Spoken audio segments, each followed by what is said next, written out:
예, 우리가 지금 지난주부터 대림절 둘째 주간을 보내고 예수님이 이 땅에 오신 그 이유에 대해서 우리가 또 함께 묵상하고 또 주님 오심을 기다리는 마음으로 오늘 대림절 둘째 주간을 우리가 함께 하고 있고, 또 마침 이어서 사도신경에 또 예수님의 이 땅에 오신 이유에 대해서 우리 사도신경을 지금 순서대로 배우고 있습니다.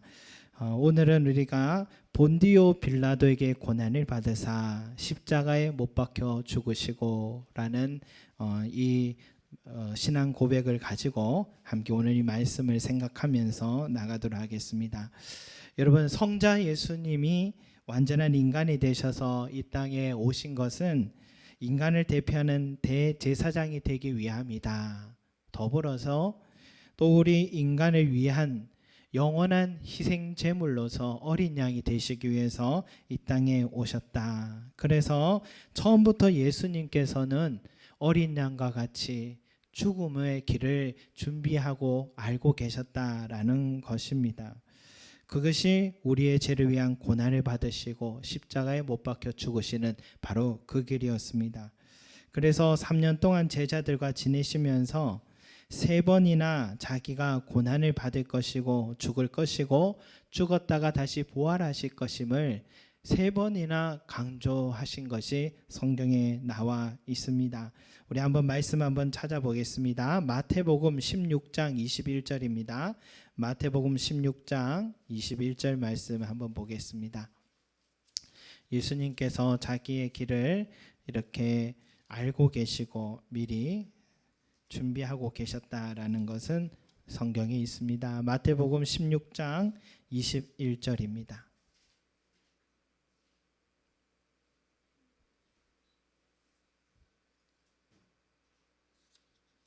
같이 읽겠습니다. 시작.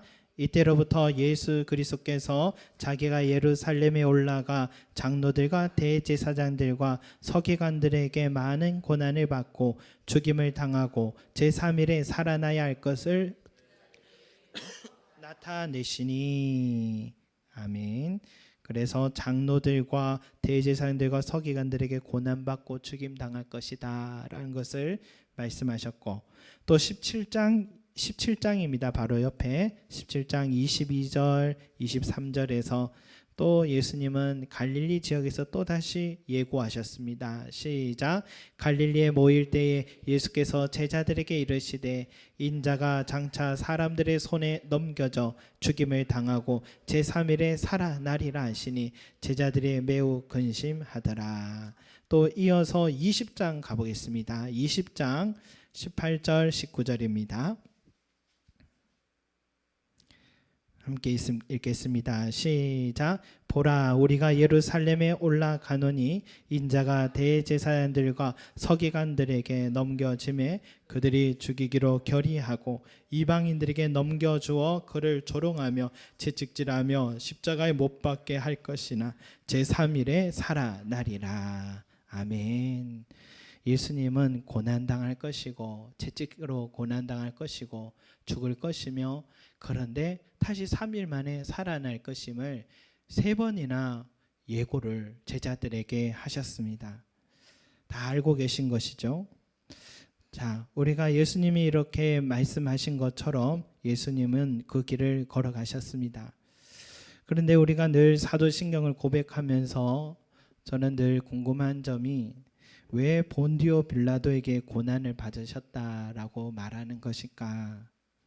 3번의 순환 예고에서도 말씀하셨고 실제로 그렇게 일어났듯이 예수님의 순환과 고난과 죽음은 대제사장과 장로들과 서기관들의 충동에 의하여서 예수님께서 이렇게 죽으셨는데, 그런데 왜 이렇게 본디오 빌라도가 모든 이 오명을 다 뒤집어 써야 되는 것인가, 그런 생각을 해보게 되었습니다.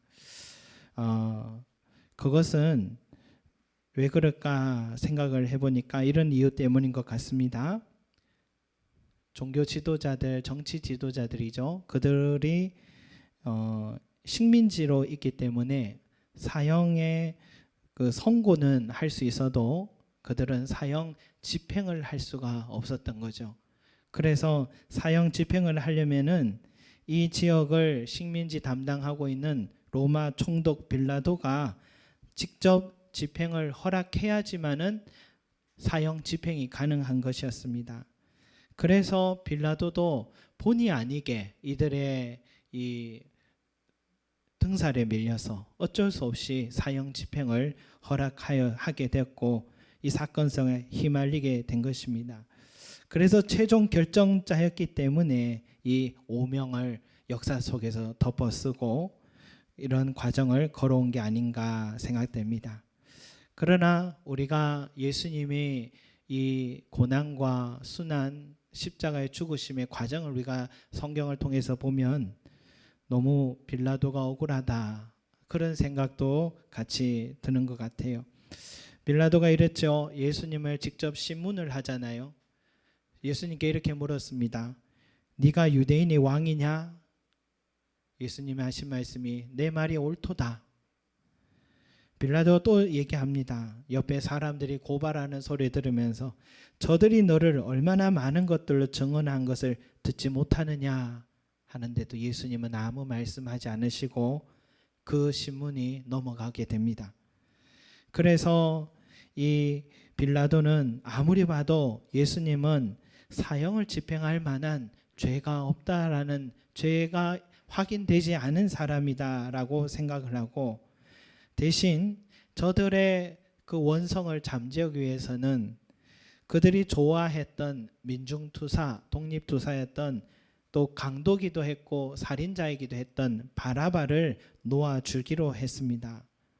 왜냐하면 예수가 죽는 것을 원치 않았습니다. 왜냐하면 예수를 죽이려고 했던 것은 죄가 있어서가 아니라 종교 지도자들의 시기와 질투심 때문이었다는 것을 알고 있었기 때문입니다. 더불어서 빌라도의 아내가 지난날 밤 꿈에 예수님이 나타나셨던가 봅니다.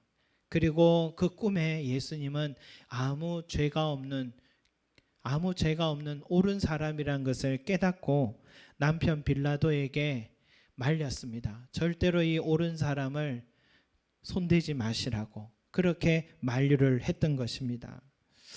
그래서 빌라도는 더욱 예수를 풀어주려고 바라바를 선택하겠느냐 예수를 선택하겠느냐, 바라바를 풀어주면서 예수도 풀어주고자 했던 그런 아주 적극적인 태도로 나갔습니다.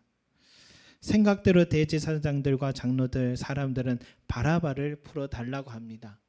그런데 문제가 꼬이기 시작했습니다. 지도자들에게 충동질 받은 백성들이 바라바도 풀어주고 예수는 십자가에 못 박으라 라고 억측을 부리기 시작합니다. 빌라도의 예상이 빗나가기 시작했습니다. 여러분, 빌라도 도대체 왜 예수를 저렇게 못 박으라 하는가 다시 물어봐도 이 종교 지도자들과 사람들은 흥분해서 끊임없이 예수를 못 박으라고 외치니까 빌라도는 밀란이 일어날 것 같아서 그것이 두려워서 그는 결국은 사형 집행하도록 허락합니다. 그리고 그때 물을 가져오라 하면서 자기의 손을 씻고 이렇게 말하지요. 이 사람의 피에 대하여 나는 무죄하니 너희가 당하라 했더니 사람들은 그 피를 우리와 우리 자손에게 돌릴지어다 라고 아무 생각 없이 그런 말을 했습니다. 그래서 빌라도는 예수를 그들이 바라는 대로 채찍질하게 하고 십자가에 못 박게 넘겨주었던 것이죠. 저는 이 과정들을 보면서 본디오 빌라도에게 고난을 받으사 십자가에 못 박혀 죽으시고 라는 고백이 정당할까, 정당한 고백일까 의문이 생깁니다. 엄밀히 말하면 빌라도는 예수를 죽이자 하는 마음이 없었다는 것, 할 수만 있으면 예수를 죽음에서 막으려고 했다는 것, 그의 아내도 만류했고 직접 신문을 했지만 시기 질투심 때문이지 그에게는 아무 죄가 없다는 것, 단지 밀란이 일어날 것 같아 통치하는 정치인의 입장에서 평정을 이루고자 예수님을 죽음으로 넘긴 것, 자신도 손을 씻으면서 이 일에 관여 않겠다 했고 사람들은 자기들이 책임지겠다라고 했다는 것. 그런데 빌라도가 마치 예수를 신문하고 죽인 것처럼 신앙 고백을 하는 것이 옳은 것일까 질문하지 않을 수가 없습니다. 그래서 어린 시절에 빌라도에 관한 연극을 본 적이 있는데 그 내용이 아주 인상적이었습니다. 빌라도가 참 억울한 사람으로서 억울한 입장을 대변하는 그런 내용의 그 빌라도에 관한 그 연극을 본 적이 기억이 납니다. 아마도 지금도 빌라도가 살아 있다면은 정신병에 걸렸을 것 같습니다. 2000년 동안 신앙 고백이 이루어지는 곳곳마다 예배 때마다 자기 이름을 계속 다 너 때문이라고 얘기하니까 살 수가 없었을 것 같습니다. 여러분, 이렇게 신앙 고백문을 좀 수정하면 어떨까 싶습니다. 대제사장들과 장로들의 등살에 못 이긴 본디오 빌라도에게 고난을 받으사 십자가에 못 박혀 죽으시고, 이렇게 좀 수정하면은 빌라도가 좀 덜 억울할 것 같다는 생각이 듭니다. 그러나 여러분, 빌라도의 책임이 전혀 없느냐라고 물으면 좀 생각이 달라집니다. 사실은 그렇지 않아요. 빌라도는 충분히 예수님의 사형 집행을 막을 수 있는 유일한 사람이었습니다. 직접 예수를 신문했고 자기도 죄가 없다는 것을 알았고 그저 종교 지도자들의 시기와 질투심 때문이라는 것을 알았고 더불어 그의 아내까지도 꿈에까지 나타나서 그것을 만류했음에도 불구하고 빌라도는 잘못된 선택을 스스로 한 것이죠. 그리고 밀란이 두려워 그런 결정을 했다지만 유대 역사가 요세푸스라는 사람이 쓴 유대인의 역사책을 보니까 빌라도는 그렇게 우유부단한 사람이 아니었습니다.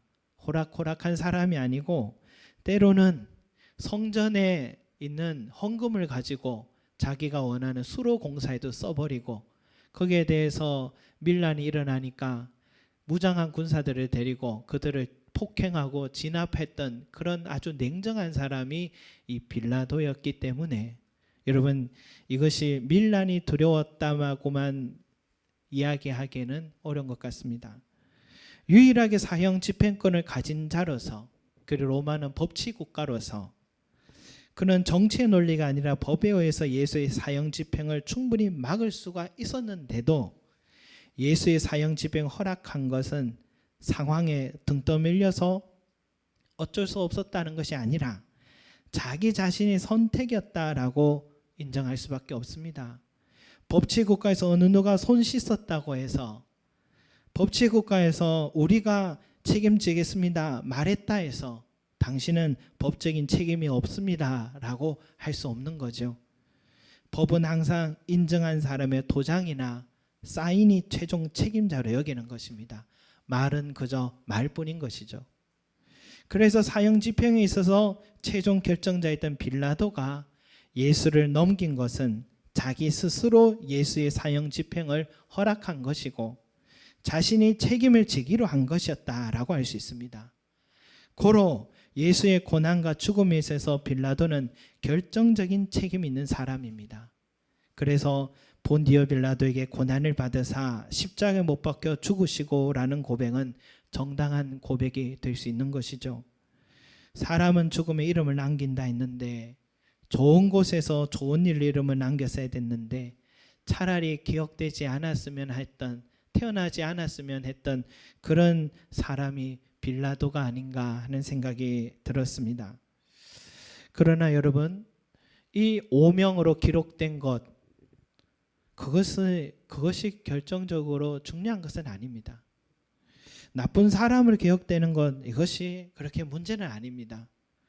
왜냐하면 어차피 세상을 떠났는데 자신의 이름이 어떻게 기억되든지 본인은 알 수도 없는 일 아니겠습니까?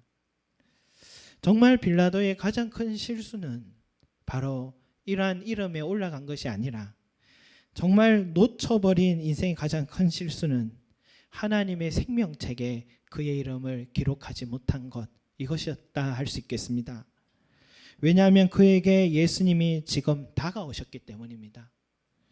그는 예수님을 인격적으로 만날 수 있는 영적인 대화를 통해 진리를 깨달을 수 있는 마지막 사람이었다 할 수 있습니다. 사실은 빌라도가 예수를 심문한 것이다 라기보다는 예수님이 빌라도의 삶에 찾아와서 지금 빌라도의 삶에 결정짓는 중요한 영생을 가느냐 아니면 가지 못하느냐 중요한 그 신문이 오히려 빌라도가 받고 있었던 순간이라고 할 수 있었습니다. 빌라도와 예수님의 또 다른 대화의 장면이 바로 오늘 우리가 읽었던 말씀에서 볼 수가 있습니다. 요한복음 18장 33절에서 38절 말씀을 우리가 보면 여러분 항상 예수님과 1대1의 대화 만남 속에서 중요한 진리를 깨달은 사람들의 대화가 이 요한복음에 나옵니다.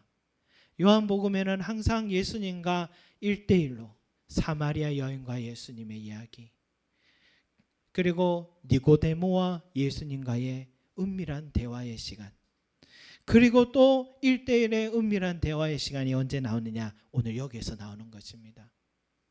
다른 마태, 마가, 누가 공간복음에 나오지 않은 대화의 내용이 오늘 이 요한복음에는 기록되어 있습니다. 빌라도가 뭐라 합니까? 네가 유대인의 왕이냐 했더니 예수님이 이는 내가 스스로 하는 말이냐 다른 사람들이 나에 대하여 내게 한 말이냐. 빌라도는 내가 유대인이냐 내 나라 사람들과 대제사장들이 너를 내게 넘겼으니 내가 무엇을 하였느냐. 예수님이 하신 말씀이 내 나라는 이 세상에 속한 것이 아니니라.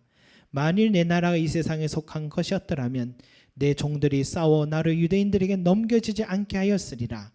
이제 내 나라를 여기에 속한 것이 아니니라. 빌라도가 묻습니다. 그러면 네가 왕이 아니냐? 예수님이 내 말과 같이 내가 왕이니라. 내가 이를 위하여 태어났으며 이를 위하여 세상에 왔나니 곧 진리에 대하여 증언하려 함이로라. 무릇 진리에 속한 자는 내 음성을 듣느니라. 빌라도가 마지막으로 이렇게 묻습니다. 진리가 무엇이냐? 이 대화 속에서 예수님은 나는 왕으로 왔고 진리에 대해 증언하기 위해 왔고 무릇 진리에 속한 자는 내 음성을 듣느니라. 지금 신문 받는 과정에 이런 대화가 오고 갔다는 게 얼마나 생뚱맞습니까? 여러분 예수님이 왜 이렇게 얘기하셨습니까? 생뚱맞게 얘기해서 정신 이상자로 판명받아서 형을 떨어뜨리고자 이런 얘기하셨을까요? 그런 작전이 아니었습니다. 이 말씀은 요한복음 8장 10장에 나오는 선한 목자 비유에서 나온 말씀과 같은 얘기입니다. 내 양은 내 음성을 들으며 나는 그들을 알며 그들은 나를 따르느니라. 다시 말해서 예수님은 지금 빌라도와의 1대1의 만남에서 복음의 세계로 지금 초청하고 계신 겁니다. 빌라도의 마음의 문을 지금 열고 계신 거예요. 상처로 굳게 닫혀있던 사마리아 여인의 마음에 놓고 하신 것처럼 율법주의로 굳게 닫혀있던 니고데모의 마음을 놓고 하신 것처럼 오늘 세상 이치에 굳게 닫힌 빌라도의 마음을 지금 놓고 하고 계신 것입니다. 그래서 빌라도는 그 순간에 진리가 무엇이냐라는 질문을 던지면서 빌라도의 마음의 문을 빼곡히 열기 시작했습니다. 마치 니고데모가 사람이 늙으면 어떻게 날 수 있습니까? 라고 질문한 것처럼 사마리아인이 그런 물을 내게 주사 목마르지도 않고 또 여기 물길을 오지 않게 하소서라고 진리를 향해 한 발짝 다가선 것처럼 지금 빌라도가 진리를 향해 한 발짝 내딛고 있는 장면을 우리가 보고 있는 것입니다.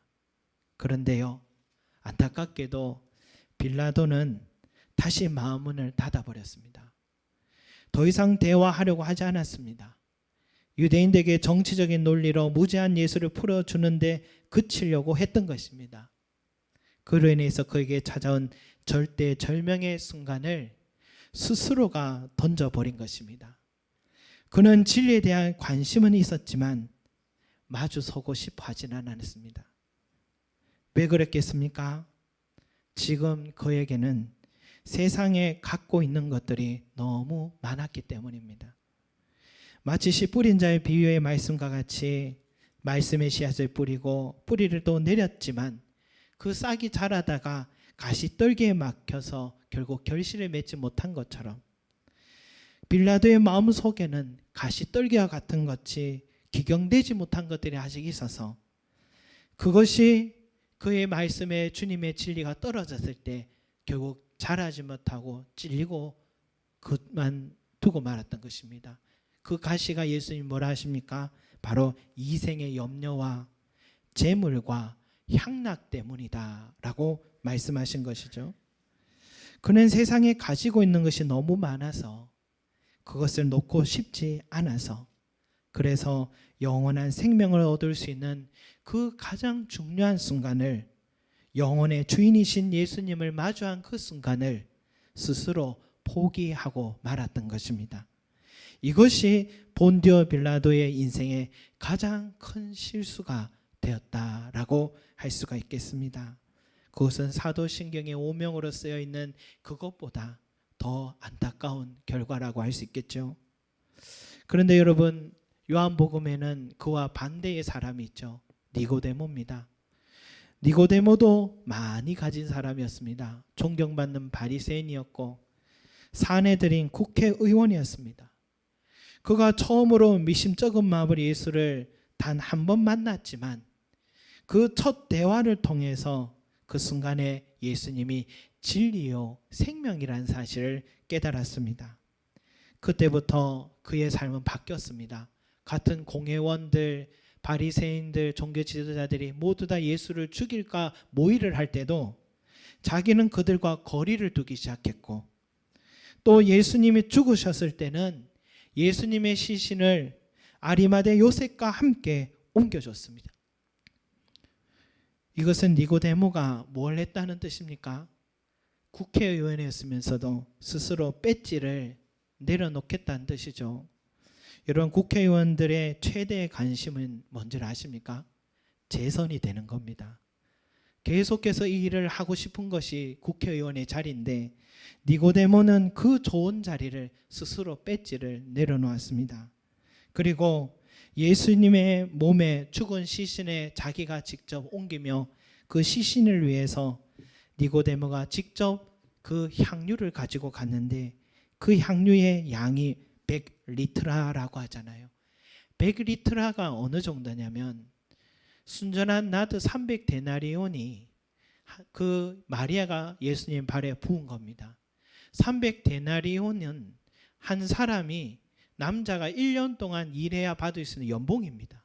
그 연봉을 이 여인이 부었는데 그게 한 리트라입니다.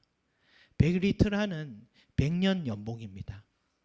이 사람이 지금 100년의 연봉을 자기의 그 전 재산을 예수님의 그 죽은 시신에 붓는 게 무슨 큰 의미가 있겠습니까?